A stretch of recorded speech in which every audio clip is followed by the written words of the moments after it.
Woohoo! Looks like we've got Grace on our side, as well as Gloria, as well as Kite, as well as Aster, but mainly we've got Grace on our side, so that's fantastic. I need someone to high five. Oh, give me a high five, man. I'm just kidding, that's my arm. I have no one to high five. Okay, first I'll address the elephant in the room. So, everyone kind of made a 180 there, really easily, which...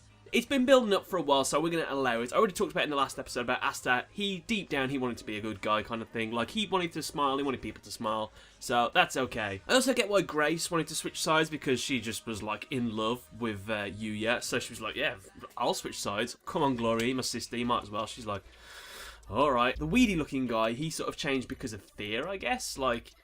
He was going to, like, carry on under the professor's rule, but then when he realised he was outnumbered and outmatched, he was kind of like... Alright then. And all the little fire enemies kind of thing, they sort of switched straight away as soon as Aster said. So I'm okay with it because Aster was their commander, so they all respect him. So if he's saying that, guys, we've done some really bad shit in this world, we kind of need to give back some smiles that we've taken away. We need to help people now. They're all like... Yeah, alright then, let's do it. In terms of anime, I'm okay with that. That's absolutely fine. It's cool. I'm glad to have all these allies. That means that I think that's the Xyz Dimension arc over with. So that was a really quick arc, to be honest with you. But that means we're going to move on to the Fusion Dimension, which could be the last dimension, maybe. I also wanted to make a comparison to what happened in this episode compared to, like, real life kind of thing. So this might be, like, a bit bad, but I'm just going to say it anyway. So, you imagine World War II, right? Just imagine, like, Hitler. He, like... fought with like all the other soldiers and stuff like this, and he met some guy, like an ally kind of thing, and this guy's like, Hitler, you've been a dick, you're making all these people sad, and Hitler's like, no, I know what I'm doing, I'm the professor, I'm Hitler. And then like he duels him with guns, I guess, but then he shows him like entertainment style gun wielding and like Hitler like smiles and he's like, ah, Hitler, I made you smile, and he's like, oh my god, what have I been doing this entire time? And he like tells all his troops to like, we need to fix everything we've done so far. And that was like an alternate future kind of thing. So like the war never happens because Hitler learned to smile.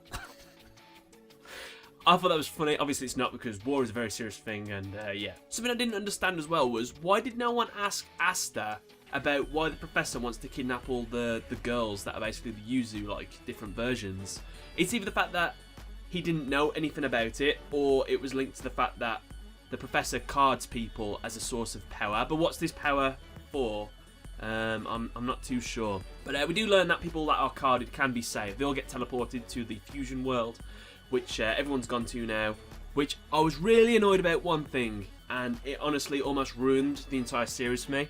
Grace didn't go with them. Them two, Grace and Gloria, both stayed in the Xyz Dimension to try and help out. So, I was a bit annoyed by that. I mean, everyone else is gone. Why couldn't Grace and Gloria have gone as well? Also, in the opening, you see that Yuya has those, like, rollerblade shoes on. And I thought that was just for, like, the opening cinematic kind of thing. Like, just to see that. But it turns out that that little kid actually gives him them shoes, so he can use them in the fusion arc. I'm not sure how they'll help him, but they'll be pretty cool, having some, like, Heelys. So, yeah, okay. The only other person to get a gift was Kite. Kite gets that little fairy card, which I think, did that originally belong to Kurosaki's sister or something? I can't remember what she said, but like, I wouldn't have accepted that card if it wasn't like, didn't have any synergy with my deck. So either that card will help him out in the future, and that will redeem that little Sayaka girl for being an absolute annoying little character who all she's done so far is just be a damsel in distress or get Kurosaki hurt. So that card has to help Kite out to redeem her. If it turns out that he uses it and then that card gets countered or something, then that means that she must be like working for the professor or something, because she's just not helping out at all. And the last part of the episode, we get Dennis versus Yusho. Now, Dennis, we find out, is actually a student of Yusho, so he's a professional entertainment style duelist, but he's not really, because he's not as good as Yusho. And we see in this episode those two duel. Yusho does this thing where he gets like a magical hat, but like a smaller version of it, and he hides under the one. And Dennis attacks them both, and it's revealed that like neither one was Yusho, so he was survived. And then when he looks around for Yusho, everyone's gone. It was just like a ploy to just run away, and that was quite funny just to see him just leg it in the middle of a duel. But I'd like to have seen if Yusho would have won that duel.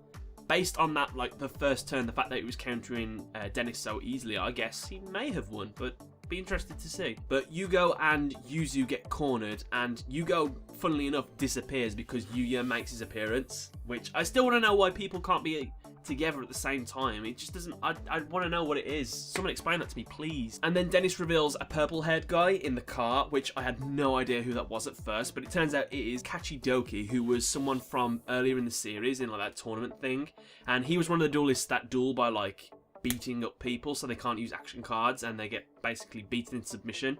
He one turn killed someone before, but then he dueled Yuya again and Yuya slapped him in berserk mode, I think it was. So I think he didn't respect Yuya because of that, so he didn't like learn to smile or anything like that. So then that means that this duel is just basically so Yuya can redeem himself, saying that I don't need berserk mode anymore, I don't need to be awakened or anything like that. I'll beat you with smiles again. So that's why this is going to go, I think. But yeah, that was pretty much the episode. I'd like to know what you guys think of everyone's 180-degree turn to the good side. Are we glad to be finished with the Exceeds Dimension arc? Are we sad that Grace and Gloria didn't get to go with them to this new dimension? Hopefully they'll come into play a bit later on. That would be nice to see. But otherwise, I'm just happy to have them as allies because I really like Grace. Also, if you guys have any theories of why they're collecting all the Yuzu different versions, Yuzu, Selena, Serena and everyone, just leave me a comment in the comment section below just to let me know what your thoughts and theories are. But other than that, I want to say thanks a lot for watching, guys, and catch you later. Right then, guys, so recently I subscribed to Loot Crate. Specifically, I subscribed to Loot Anime. They specialise in sending Loot Anime related stuff, and I thought that I'd do an unboxing for you guys and show you the kind of stuff I got. Unfortunately, I'm in the future, so I've already opened it all, so I know what I get. This is what the box looks like after you've turned it inside out. It's kind of like a treasure chest. Which we're going to see a treasure chest worth of stuff inside. Also, I'm wearing, spoiler, a t-shirt. You'll see more of that later. So I hope you enjoyed the video. Here we go. Right then, here we go. Welcome to the unboxing. First things first, let's get